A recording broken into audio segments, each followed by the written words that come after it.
Hey friends, hey pals, here I am in my e-boy glory. Now my big nerd fucking Halsey merch has turned the fuck up for my birthday. You will never see me in another t-shirt again because they were too expensive. That they will be worn literally all the time and I will never wear anything else, and that's it now. Get used to it. Hi pals, it is me, Artie, again. Artie. This is a video that I decided to make on a whim.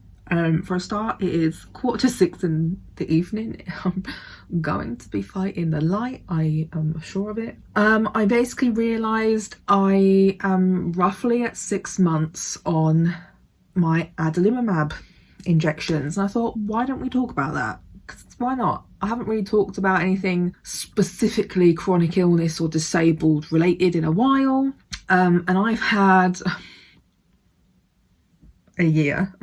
I've had a quarantine. My experience starting this and the reasons I even went on it were all kind of, peculiar. So I thought I would just talk about it. So roughly this time last year, November, I had an abscess, which was fucking great. That was operated on and was drained. So then it was technically classed as a fistula. And a fistula is basically just a hole from somewhere inside your body connecting to either outside your body or to another section of your body.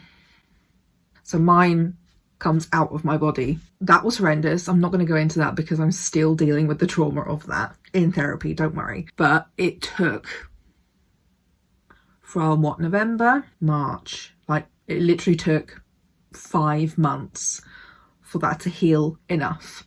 It got infected several times, so I had to go on antibiotics several times, which made me feel really unwell. They did not make my stomach happy, but I had to do it because otherwise I was fucked in it.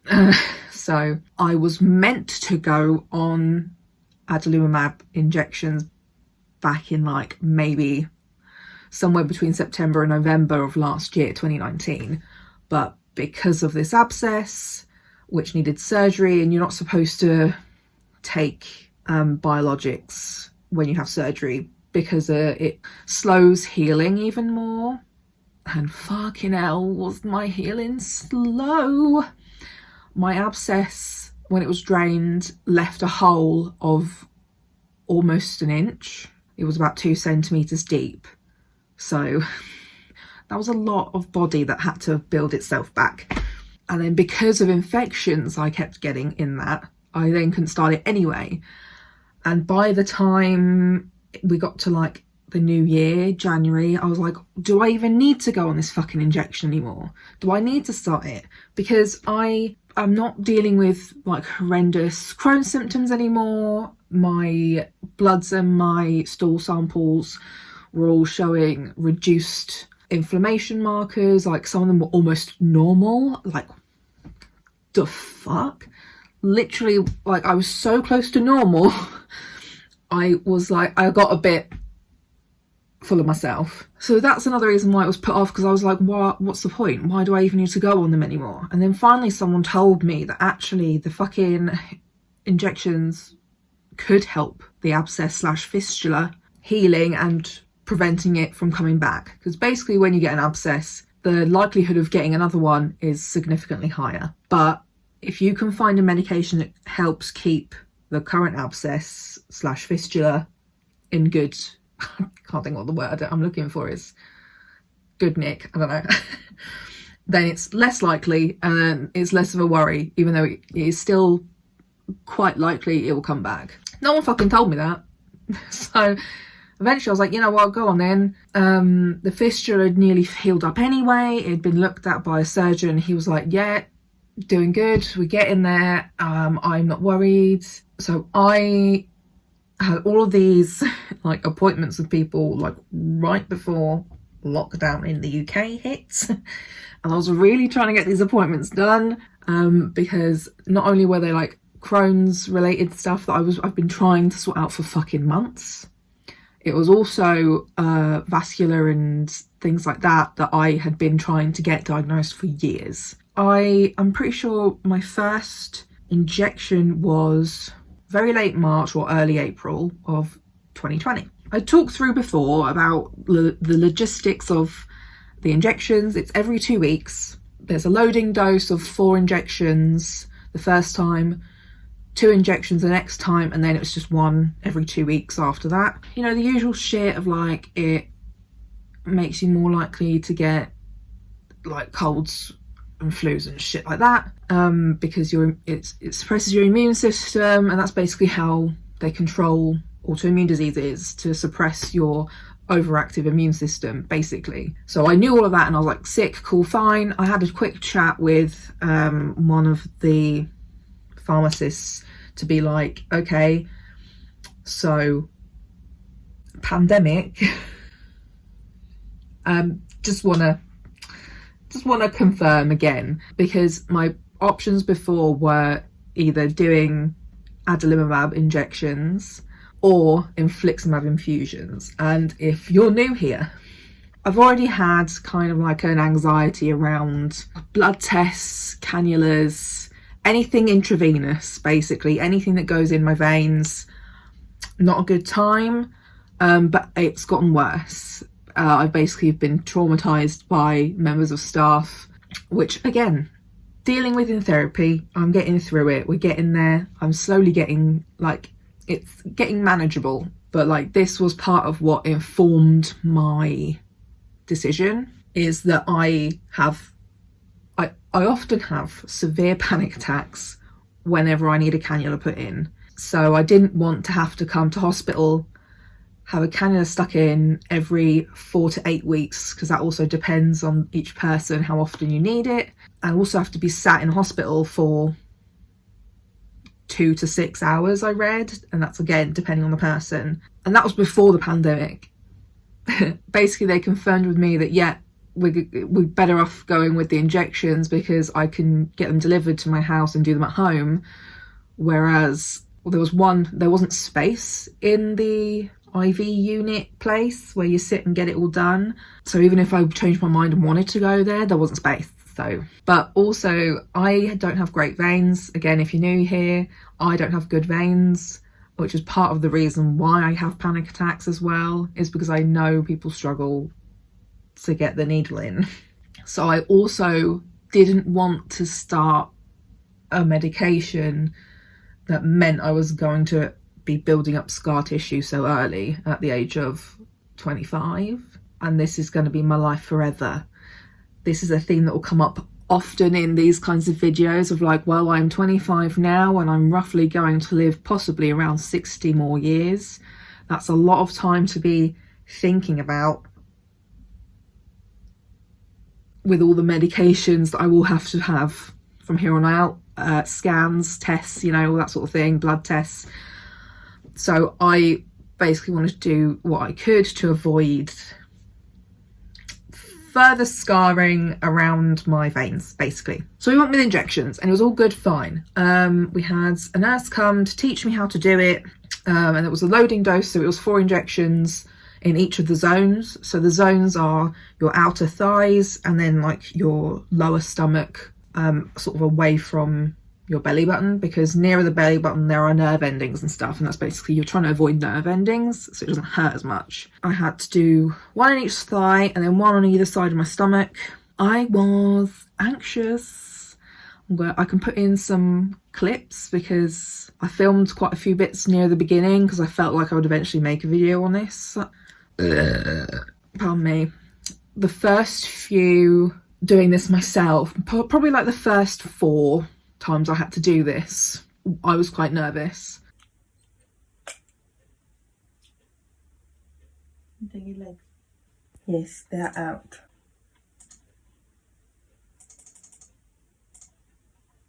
Ooh. Why am I nervous? I've already done this 4 times. Yeah, but it's only been the once. Ow. She would talk me through it We do one of them because you have the ones I have are on like a clicker timer. I'm on Imraldi brand. Most people are on Humira. I think they're the same. I think it's just different branding. I don't think there's any difference at all. It's like fucking blood tests. It's not even that bad, but I still am like when I'm like there right before it. I'm bleeding. Sometimes I wish it was a normal injection, but then also I'm glad it's not, because I don't have to think too much. I just sort of stick my leg. You decide where to put it, you wash your hands, make sure that you're clean, but you don't have to use the alcohol wipes that they come with. That's more for people who are unable to wash as often or don't live in particularly hygienic conditions, because otherwise you're best off to use the wipe and wait till it dries, because otherwise you're just directing germs into this open wound. That's what the nurse said, basically. This is not anything that I've come up with, it's what the nurse told me. So I washed my hands, did the first one, talked me some more through it, blah blah blah, and I ended up doing the 4. I think my first couple of times I experienced a mild Humira hangover, which is a thing a lot of people experience. But I feel like that's just because they were loading doses. The first one is 4 injections and then the second one is 2 injections. So they're quite it's a higher dose than what you would have from then on. I am quite prone to migraines anyway. So I think I was just having a bad time with my migraines anyway, because after that, I don't experience any kind of negative effects from them, which, thank God, honestly. I also liked that there was more of a flexibility, that they would stay in my home. I can take them out with me. You can buy these little like portable carrier cooling cases if I am going to be somewhere else. Whereas with infusions, you have to go to the place, stay at the place for several hours, and probably need a lift home, like for some people, because it can make you feel a bit weird and whatever. The fact that I could just do this in my home or do this anywhere, basically, as long as I can wash my hands, I can do the injection anywhere, and it literally takes minutes. So I liked the idea of flexibility with that. I used to be really nervous, like I said, but I'm definitely so much better now. I feel like part of how I got over it, I kind of went with the Pavlovian, I don't know if I said that right, theory, where he basically uses sweet treats to make, I don't know what he used, but basically the idea is it makes someone like you more because they associate you with a sweet treat. After I did my injections, I would have like a nice treat for myself, like chocolate buttons and peanut butter. That's what I would have most of the time. And then it got to a point where I just kind of could do it and I was done and it was fine, and I don't need to give myself a sweet treat afterwards. So psychology life hack for anyone else who's having issues. Like, I don't have any issues with injections, but like you don't normally have to do them to yourself. So it was quite anxiety inducing, the idea of like, I've got to do it. And I had this thing in my head that, oh my God, what if it really hurts and I suddenly flinch away and I've just wasted this really expensive medication? Basically, that's not a thing. Like, it doesn't hurt that much. And even though it does hurt, you know not to flinch away. Like, that was something that really concerned me. I didn't want to fuck it up, but it's good and fine now. I now only inject in my stomach because I'm fat, so I have more fat there. I've obviously tried all of the areas, the handy bit of having to do 4 injections in the first go, that you try all the areas. And I found that the thighs hurt more. So, and I think for me, that's because my fat distribution is that I have more fat on my stomach and more muscle on my legs. I think that's why the legs hurt more for me and the stomach doesn't hurt as much. But I had like difficulty. The area that I injected into would be sore afterwards, and I wouldn't be able to like sit upright because my fat stacks and swishes down basically. So I used to have to sort of like lean and lay back on the sofa or in my bed to do it, and I wouldn't be able to move because anything that sort of squashed my fat down and put pressure on that space hurt.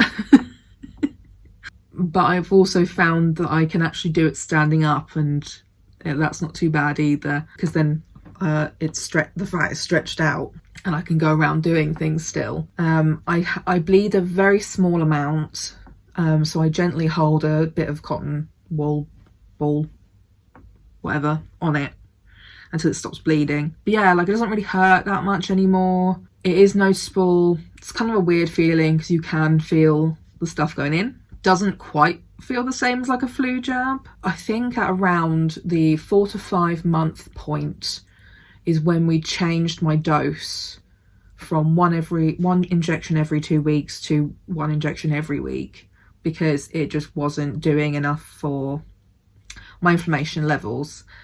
This was a few months after I was officially diagnosed with a rare vasculitis called Takayasu's arteritis, which means my arteries be inflamed, so along with my guts inflamed because of the Crohn's. Nice one, body, thank you very much. And I also have like a bit of psoriasis, and I have an underactive thyroid, so I literally am just like, I'm trying to collect them all, lads.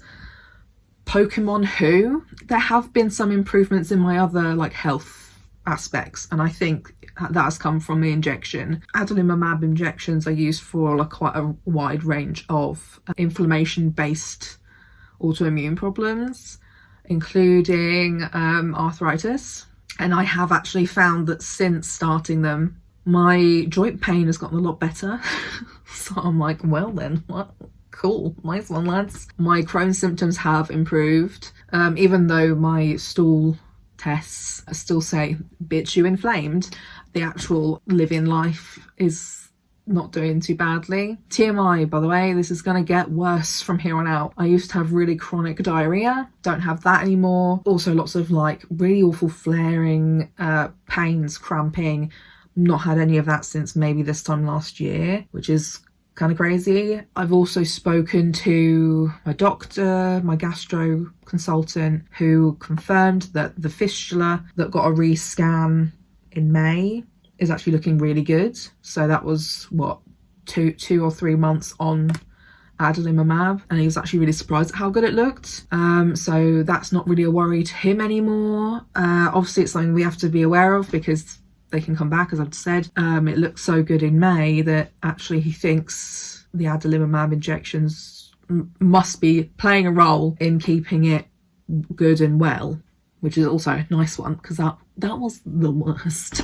I mentioned the psoriasis briefly. I have a little patch that's, you can't really see it at the moment, but I've had a little patch here and I had a little bit over here, and I get tiny little circles around my body sometimes. But this patch had been here for 6 months maybe. I noticed in the last few days, I think I've had a month's worth of weekly doses now of adalimumab, and I noticed in the last few days that actually this patch has gotten lighter and doesn't feel as different, because basically psoriasis is a build-up of skin cells. Skin cells. Those areas build up too much skin, which is why they get flaky and itchy, and then those are inflamed. So actually I think it's helping the psoriasis as well, which is nice. I mean, I didn't have psoriasis too badly. It was just a patch that I'd noticed that gets dry and hasn't been too sore, itchy or flary. Just kind of annoying to see it there. I will be going for a blood test soon to have a look, see how we're doing, because we don't know yet. I'm also due to have a stool sample test, but you know, the post is unreliable. But yeah, I don't know. I think I've been quite lucky that I don't deal with like the Humira hangover like a lot of people I find seem to. I've had no issues since the first couple of injections. Minimal bruising. I think I bruised the worst this last time. I'm not really sure why, but it is what it is. Yeah, I basically take it out the fridge for about 30 minutes, maybe a bit longer, sometimes even an hour. I forget. Sometimes I forget. The more room temperature is, the less it hurts. I've definitely noticed that. I've also been really lucky that I've not contracted any infections. Yeah, infections. So I've not had to come off the injections for any reason, so I've not had to come off the injections for surgery, because that's something I worry about, is the more times you have to come off of drugs like biologics, the less likely they will continue to work, because your body will build up a resistance to them. So yes, I try my absolute friggin' darndest to just fucking keep away from sick people, let alone corona. You know, I've literally been in my house for 6 months and been barely anywhere near anyone. I have not been sick in a while. I'm booked in for my flu jab this year, like literally a few days after my birthday. No, the day after my birthday, Monday the 5th of October in the evening, I've got my flu jab booked in.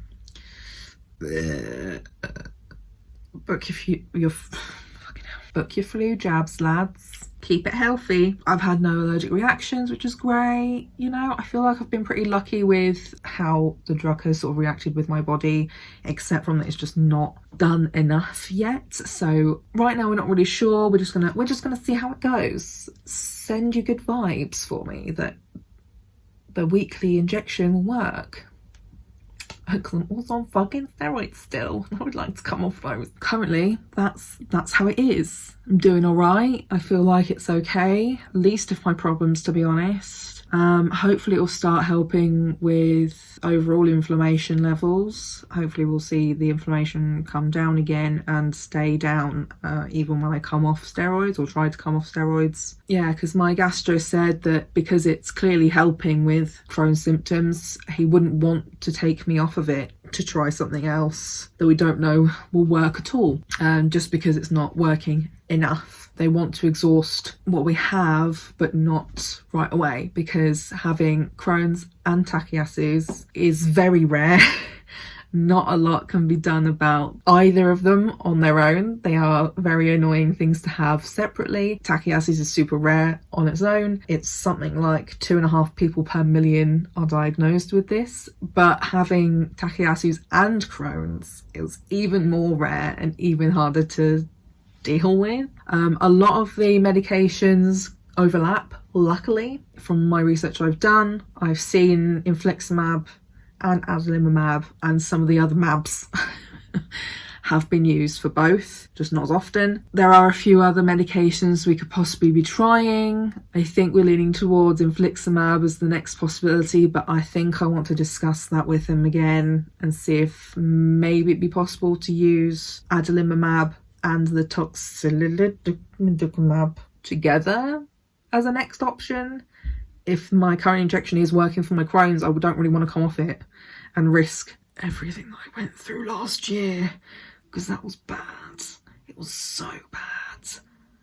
I don't want to go through that again. So, I don't know, we'll see. And then I see lots of people go on things like methotrexate and stuff too, but I do not know. I don't know.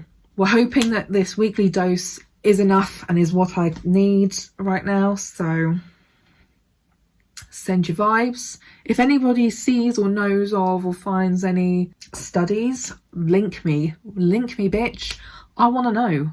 I found a study recently to do with a certain gene mutation and Takayasu's and this tocilizumab. I will take any and all your links, because we don't know what we're doing. We do not know. We do not know.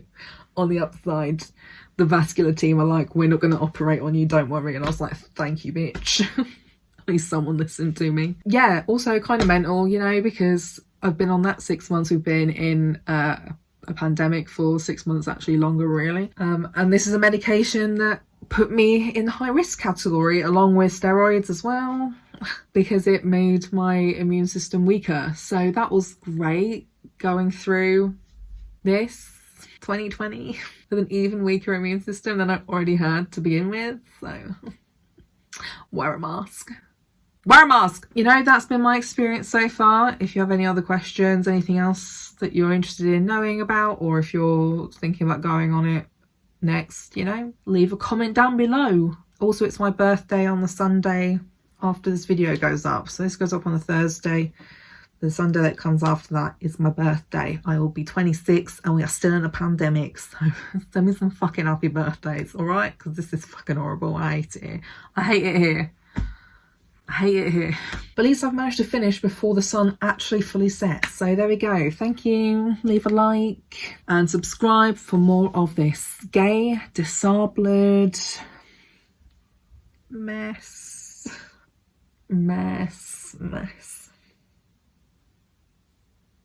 Who likes to talk about books sometimes? You know, we talk about books, gay shit, and being crippled. And I'll see you next week, I guess. Bye.